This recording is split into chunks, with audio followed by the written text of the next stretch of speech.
follow as much into the house as anyone else would have done. Seems to me to show they have some sense of shame up. They have me muffin. That like his repentance. They don't seem to notice us at all. Couldn't you hop? But I haven't got far. They're looking at us. What effrontery. They're approaching. That's very forward of them. Preserve your dignified silence. Certainly. It's the only thing to do now.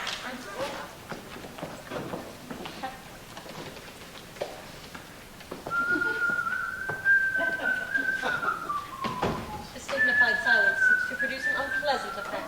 Most distasteful one. But we will not be the first to speak. Certainly not. Mr. Worthing, I have something very particular to ask you. Much depends on your reply. Gwendolyn, your common sense is invaluable. Mr. Moncrief, kindly answer me the following question. Why did you pretend to be my guardian's brother? In order that I might have the opportunity of meeting you. That certainly seems a satisfactory explanation. Yes, if you can believe him. I don't. But it does not affect the wonderful beauty of his answer. True. In matters of great importance, style, not sincerity, is a vital thing. Mr. Worthing, what explanation can you offer to me, pretending to have a brother? Was it in order that you might have an opportunity of coming up to town to see me as often as possible? Can you doubt it, Miss Fairfax? I have the gravest doubts upon the subject, but I intend to crush them. This is not a moment for German skepticism. Their explanations appear to be quite satisfactory, especially Mr. Worthing's. I feel that has some stamp of truth upon it. I am more than content with what Mr. Moncrief said. His voice alone seems to inspire one with absolute credulity. Then you think we should forgive them? Yes, I mean no. True, I had forgotten. There are certain matters at stake that one cannot simply surrender. But which one of us should tell them? The talk is not a pleasant one. Could we not both speak at the same time? An excellent idea. I nearly always speak at the same time as other people. Will you take the time for me? Certainly. Your Christian names are still an insuperable barrier. That is all. Our Christian names? Is that all? But we are going to be christened this afternoon. For my sake, you're prepared to do this terrible thing. I am. You are ready to face this fearful ordeal? I am. It's absurd to talk of the equality of the sexes. For questions of self-sacrifice are concerned, men are infinitely beyond us. We are. They have moments of physical courage of which we women know absolutely nothing. Darling! Darling.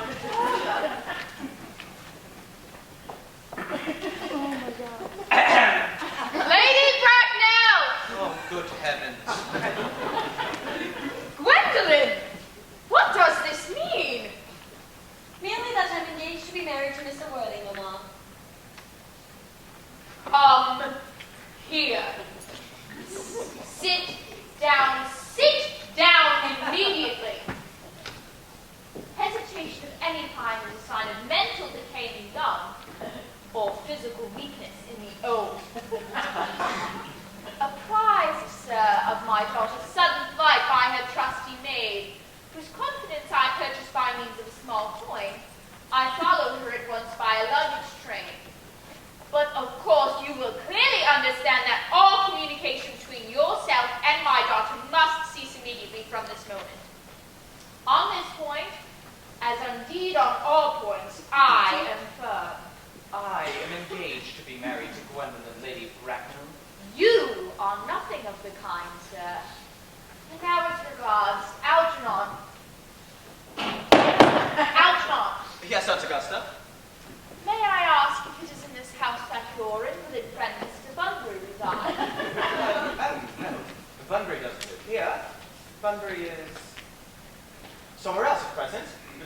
In fact, Bunbury is dead. Dead? When did Mr. Bunbury die? His death must have been extremely sudden. Oh no, I killed Mr. Bunbury this afternoon. I report Bunbury died this afternoon. What did he die of? Oh, Bunbury? He was quite exploded. Exploded? Was he the victim of a revolutionary outrage? I was not aware that Mr. Bunbury was interested in social legislation. If so, he is well punished for his morbidity. Aunt Augusta. I mean, he was found out. I mean, the doctors found out that he could not live, is what I mean to say. And so, Bunbury died. He seems to have great confidence in the opinion of his physicians. I am glad, however, that he made up his mind at the last to some definite course of action and acted under proper medical advice. Now that we've finally got rid of this Mr. Bunbury, may I ask Mr. Worthing, who is that young person whose hand my nephew Algernon is holding in what seems to me a peculiarly unnecessary manner? That lady is Miss Cecily Cardew, my ward. I am engaged to be married to Cecily Aunt Augusta. I beg your pardon? Mr. Moncrief and I are engaged to be married, Lady Bracknell. I do not know whether there is anything peculiarly exciting near this particular part of Headlandshire, but the number of engagements that goes on seems to me to be considerably above the proper average that statistics have laid down for guidance. I think some preliminary inquiry on my part would not be out of place. Mr. Worthing, is Miss Cardew connected at all with any of the larger railway stations in London? I merely desire information. Until yesterday, I had no idea that there were any families or persons whose origin was a terminus. Miss Cardew is the granddaughter of the late Mr. Thomas Cardew of 149 Belgrave Square, Southwest, Gervais Park, Dorking, Surrey, and the Sporane, Fitshire, North Bridge. That sounds not unsatisfactory. 3 addresses always inspire confidence, even in tradesmen. But what proof have I of their authenticity? I have carefully preserved the court guides of the period. They are open to your inspection, Lady Bracken. I have known strange errors in that publication. Miss Cardew's family solicitors are Messieurs Markby, and Markby.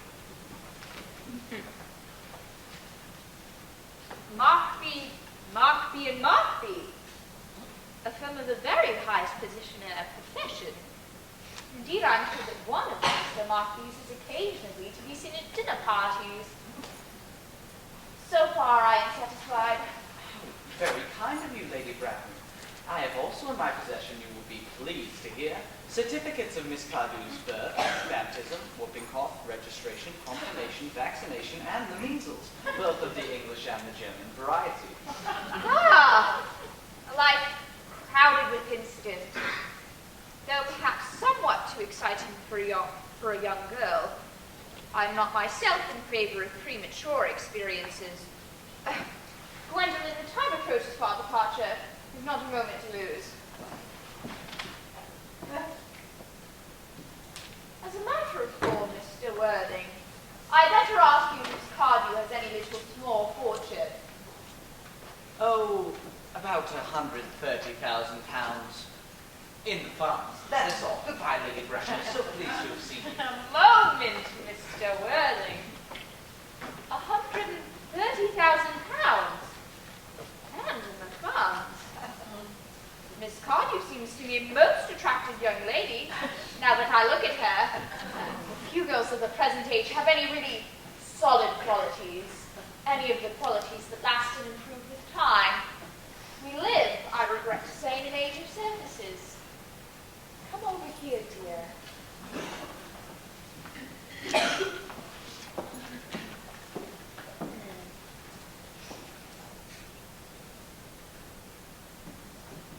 Pretty child.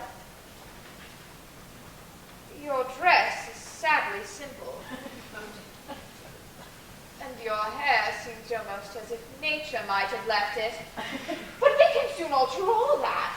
A thoroughly experienced French maid produces a really marvelous result in a very brief space of time.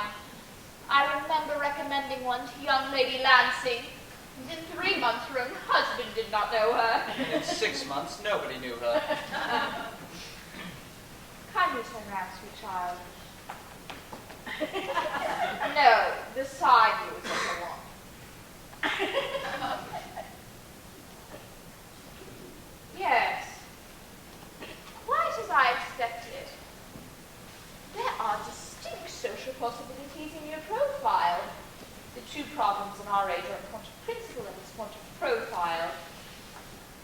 chin a little higher, dear. Style largely depends on the way the chin is worn. They're worn very highly just at present. Algernon. Yes, Aunt Augusta. There are distinct social possibilities in Miss Cardew's profile.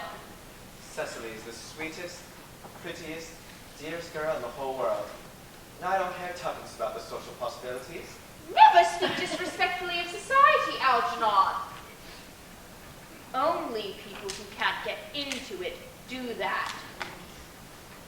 Dear child, of course you know that Algernon has nothing but his debts to depend upon, but I do not approve of mercenary marriages. When I married Lord Bracknell, I had no fortune of any kind, but I never dreamed for a moment of allowing that to stand in my way. Well, I suppose I must give my consent. Thank you, Aunt Augusta. Cecily, you may kiss me. Thank you, Lady Bracknell. You may also address me as Aunt Augusta for the future. Thank you, Aunt Augusta. The marriage, I think, had better take place quite soon. Thank you, Aunt Augusta. Thank you, Aunt Augusta. I'm not in favor of long engagements. They give the people the opportunity of finding out each other's character before marriage. I think is never advisable. I beg your pardon for interrupting you, Lady Bracknell, but I fear this engagement is quite out of the question. I am Miss Cardew's guardian, and she cannot marry without my consent. That consent I absolutely decline to give. Upon what grounds, may I ask? Algernon is an extremely, I may almost say, ostentatiously eligible young man. He has nothing, but he looks everything. What more could one desire? It pains me very much to have to speak frankly to you about your nephew, Lady Bracknell, but I fear I do not approve at all of his moral character. I suspect him of being untruthful. Untruthful? My nephew Algernon? Impossible. He's an Oxonian. I fear there can be no possible doubt about the matter. This afternoon, during my temporary absence in London on an important question of romance, he obtained admission to my house under the false pretense of being my brother. Under an assumed name, he drank, I had just been informed by my butler, an entire pint bottle of my Perrier Jouet Brut 89, wine I was specially reserving for myself. Continuing his disgraceful deception, he succeeded in the course of the afternoon in alienating the affections of my only ward. He subsequently stayed to tea and devoured every single muffin. And what makes his conduct all the more heartless is that he knew perfectly well from the first that I have no brother. I never had a brother, and I don't intend to have a brother, not even of any kind. I distinctly told him so myself yesterday afternoon.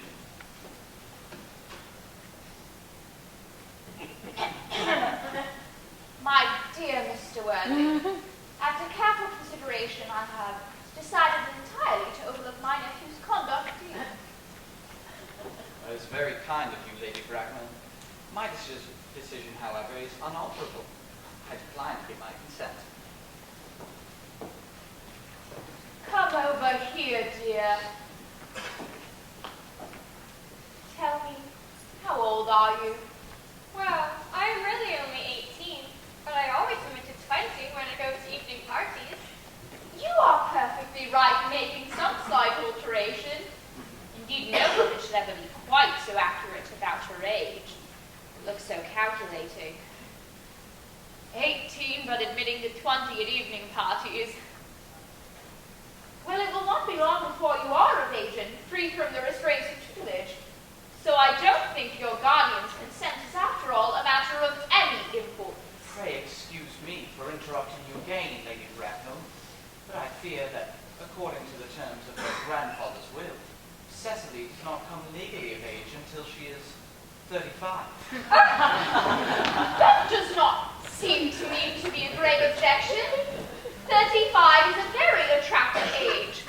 London society is full of women of the very highest birth who of their own free choice remain 35 for years. Lady Dumbleton is an instance in point. To my own knowledge, she's been 35 ever since she arrived at the age of 40.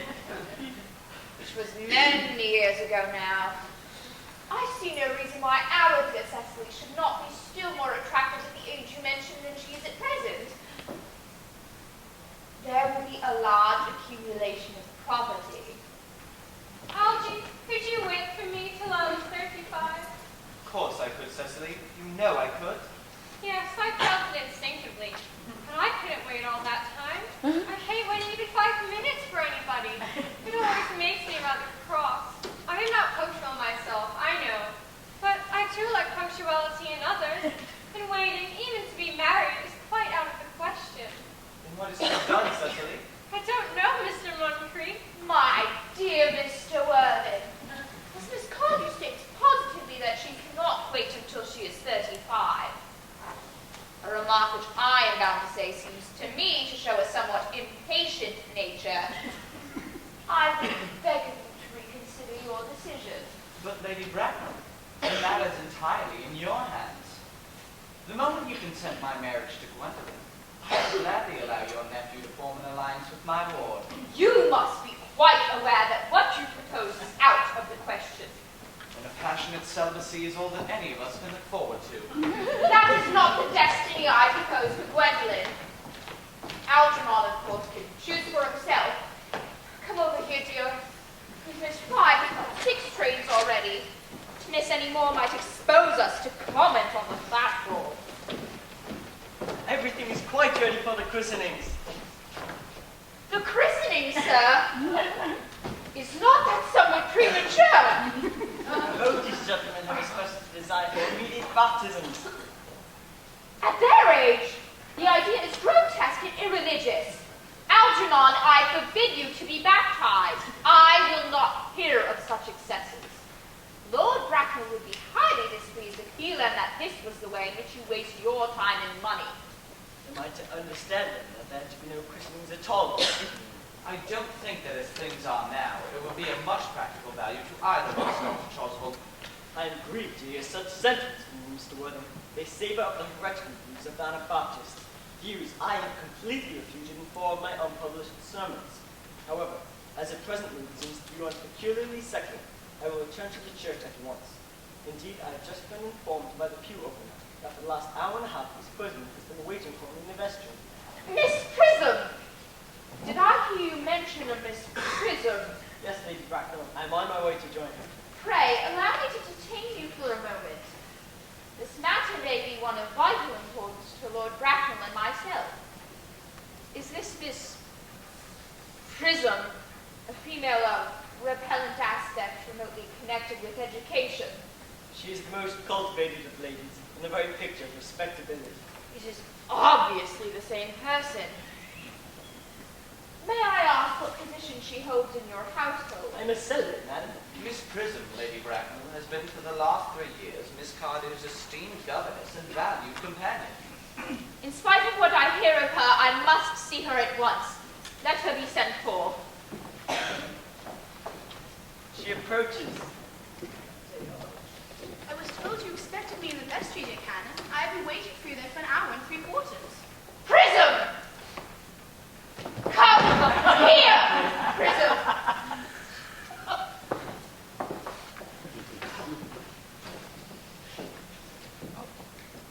Prism! Where is that baby? 28 years ago, Prism, you left Lord Bracknell's house, number 104 Upper Grosvenor Street, in charge of a perambulator that contained a baby of the male sex. You never returned. A few weeks later, through the elaborate investigations of the Metropolitan Police, the perambulator was discovered at midnight, standing by itself in a remote corner of Bayswater. It contained the manuscript of a 3-volume novel of more than usually revolting sentimentality. The baby wasn't there. Prism! Where is that baby? Lady Bracknell, I admit with shame that I do not know. I only wish I did. The plain facts of the case are these. On the morning of the day you mentioned, a day that is forever branded in my memory, I prepared as usual to take the baby out in its perambulator. I had also with me a somewhat old, capacious handbag, in which I was intended to place the manuscript of the work of fiction that I had written during my few unoccupied hours. In a moment of mental abstraction, for which I can only forgive myself, I deposited the manuscript in a bassinet and placed the baby in the handbag. But where did you deposit that handbag? Do not ask me, Mr. Worthing. Miss Prism, this is of no small importance to me. I insist on knowing where you deposited the handbag that contained that infant. I left it in the cloakroom of one of the larger railway stations in London. What railway station? Victoria, the Brighton line. I must retire to my room for a moment.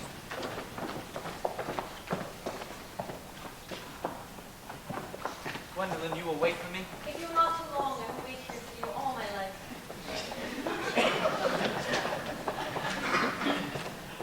Lady Bracknell, what does this mean? I dare not even suspect, Dr. Chasuble. I need hardly tell you that in families of high position, strange coincidences are not supposed to occur. They are hardly considered a thing. Oh, Shasta is strangely agitated. The gods of emotional nature. This noise is extremely unpleasant. It sounds as if he was having an argument. I dislike arguments of any kind. They're always vulgar and often convincing. It has stopped now. I wish we would arrive at some conclusion. Suspense is terrible. I hope it will last.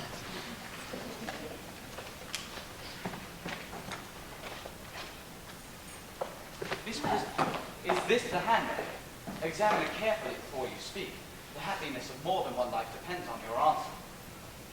Seems to be mine. Yes, here's the injury it sustained during the upsetting of the Gower Street omnibus in younger, happier days. Here's the stain on the lining caused by the explosion of a temperance beverage, an incident that occurred at Leamington. And here the lock on my initials. I'd forgotten that in extravagant mood I'd had them placed there. The bag is undoubtedly mine. I'm so glad to have it so unexpectedly restored to me. It's been a great inconvenience to be without it all these years. Miss Prism, more is restored to you than this handbag. I was the baby you placed in it. You?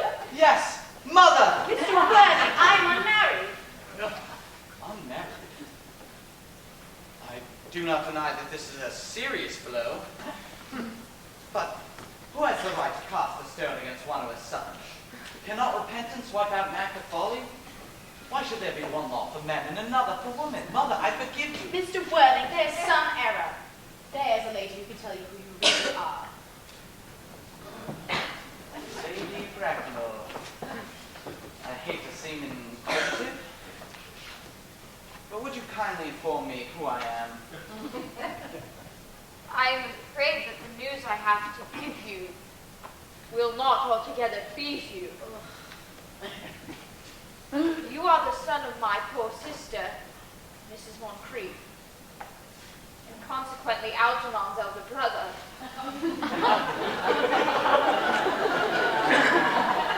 Algy's elder brother. And I have got a brother. I knew I had a brother. I've always said I had a brother. Cecily, how could you have ever doubted that I had a brother? Dr. Chasuble, my unfortunate brother. Miss Prism, my unfortunate brother. Gwendolyn, my unfortunate brother. Algy, you young scoundrel. You would have to treat me with more respect in the future. You have never acted at all like a brother in all your life. Well, not till today, I admit. I do my best, though. However, I was out of practice. My own. But what are you? What is your Christian name, now that you've become someone else? Good heavens, I'd quite forgotten that point. Your decision on my name is irrevocable, I suppose. I never change, except in my affections. What a noble nature you have, Winston. And the question had better be cleared up at once. Aunt Augusta, a moment. At the time Miss Prism left me in the handbag, had I been christened already? Every luxury that money could buy, including christening, was lavished on you by your fond and doting parents. Then I was christened. That is settled. Now, what name was I given? Let me know the worst. Being the eldest son, you were naturally christened after your father. Yes, but what was my father's Christian name? I cannot at the present moment recall what the general's Christian name was, but I have no doubt he had one. He was eccentric, I admit, but that was only in later years and was the result of the Indian climate and marriage and indigestion and things of that kind. Algy, can't you recollect what our father's Christian name was? My dear boy, we were never even on speaking terms. He died before I was a year old. His name would appear in the army list of the period, I suppose, Aunt Augusta. The general was essentially a man of peace, except in his domestic life, but I have no doubt that his name would appear in any military directory. The army list of the last 40 years, I hear. His delightful record should have been of my constant study. Here we are. M. Generals, let's see. Malum, Moxwell, Magley. Ghastly names they have. Markby, Migsby, Mobbs, Moncrief. Here we are. 1849, Lieutenant, Colonel, Captain, General, 1869. Christian names, Earnest, John. I always told you, Gwendolyn, my name was Earnest, didn't I? Well, it is Earnest after all. I mean, naturally it's Earnest.